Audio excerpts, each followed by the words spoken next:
Hi, I'm John Crawford and I'm blind. So I was talking to a friend of mine today and she reminded me of a really great story. Well, let me tell you about her first. Her name's Misty and she went to the Tennessee School for the Blind after we did. And that's kind of how we got acquainted. A lot of our friends ran in the same circles as she did. And we got to know each other over social media and then we started talking on the phone. So we became friends. So a couple of times a year. Her name's Misty, and she comes out and visits us a couple of times a year, whenever it's possible. She lives a few hours away, so she generally stays about a week or two, and we just kind of hang out and have fun, go eat places, and do all that kind of thing. Let me tell you a little bit about her. Misty is a very independent person. When I say independent, I don't want to say she's totally blind because she's not, but she almost is. She has almost no vision at all. In fact, the vision that she has isn't really very useful. At least that's the way I understand it. Anyhow, that notwithstanding, Misty is a very independent person.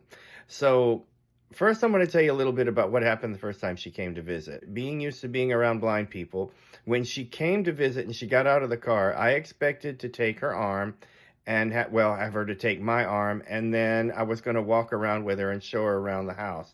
The first thing I noticed, and she'll crack up when she sees this video, is that I said, "You're very tall." And yeah, Misty's 5'9" to my 5'5". The joke around our house is that we're a bunch of hobbits. I'm the tallest one in our house at 5'5", and my wife and my daughter are pretty short, and my mom is pretty short. So I always joke and say that we're a bunch of hobbits. Misty, welcome to the Shire. We're a bunch of hobbits. And so Misty's the tallest person in the house. But the next thing I noticed is that Misty was not going to be led around the house by the arm. She just said, "It's okay. Just show me where the rooms are. I'll be fine." And so we get upstairs. I said, "Okay, so you're going to be sleeping in this room." I showed her where she was going to be sleeping. And she said, "Okay, so where's the bathroom?" And I told her. And she said, "So this is the living room, right?" I said, "Yeah." And she said, "And we just came through the kitchen?" And I said, "Yep." And within minutes, I mean literal minutes, without any vision at all, she had the layout of our house like right away. I mean, she's got really great spatial awareness, and that's really good because a lot of blind people have trouble with spatial awareness and things like the straight line concept and stuff like that. And she just had it. I mean, she had it mapped out in her head. She never had a bit of trouble from the time she got here. She brought a couple of her dogs with her when she came to stay, so she knew where to go to take them out and all of that stuff like right away. So that was the first time she came to stay. The next time she came to stay, well, she was already pretty comfortable. She hadn't forgotten a thing. She knew exactly where everything was. The next time she brought her dogs, she said we live literally next door to a veterinarian's office. I mean, literally next door is our next door neighbor. So we have our little dog, and if we need to go to the vet, we just walk over there. And so I was showing that to Misty. I took her out for a walk one morning, and I said, "Here's where the vet's office is." And showing her one time, she knew where to go. So she wanted to take her dogs over to be groomed and do some like doggy daycare and stuff while she was visiting. And I would say, "Well, you need me to walk you over to the vet?" She goes, "No, I got it." And she would get up and she would go over there, walk her dogs over there, and take care of business over there and come on back to the house. So she is very independent and she's very good at it. She goes to concerts by herself and all kinds of stuff. I really admire her independence. She's really cool that way. So one day, Misty had decided she was going over to the vet's office for something. And I said, "Okay." And about 10 minutes later, I get a call on my phone and it's Misty. And Misty sounds annoyed, not scared, not upset, just kind of nonplussed and annoyed. I saw it was Misty. I went, "Hello." And she said, "Okay, I'm lost." She didn't sound, like I said, she didn't sound upset. She wasn't, you know, scared or anything. She just was just annoyed. It was really kind of funny. "Okay, I'm lost." And I said, "Do you have any idea what kind of, the first thing you don't the first thing you don't do is ask a blind person, 'Well, where are you?'" Because they don't know. And so I said, "Okay, do you have anything at all that you can tell me about where you ended up?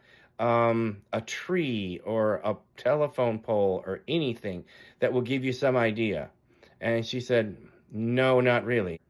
And I just told my wife, I said, okay, I got to go hunt for Misty. She's lost. So what I did was, without any help from sighted people, I said, stay where you are. Don't go anywhere. And I will come to you. Just if you can find a way to get, if you're in the street, see if you can find a shoulder of the road or someplace safe to get, and I'll make my way around. So what I did was I said, stay on the phone with me and just keep talking to me, and I'm just going to keep looking for you.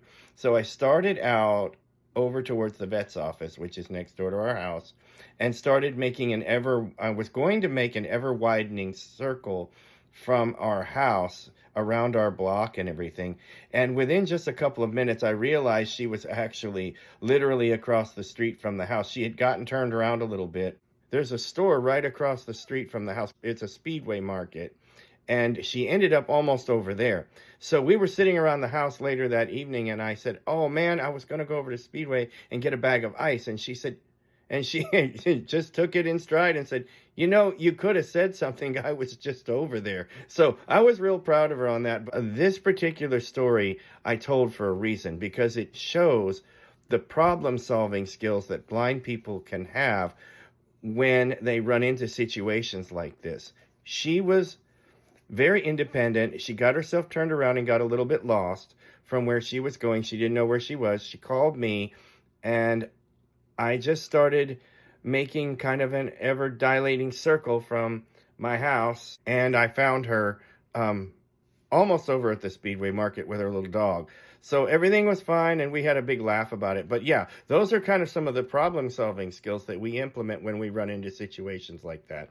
Okay, guys, if you have funny stories like that that you'd like to share, drop them in the comments section. I'm loving all of the messages and the comments and the questions and all of that good stuff. So keep it up, guys. I'm enjoying it, having a good time here. Hope you are too. Everyone have a good night. We'll talk to you later. Bye.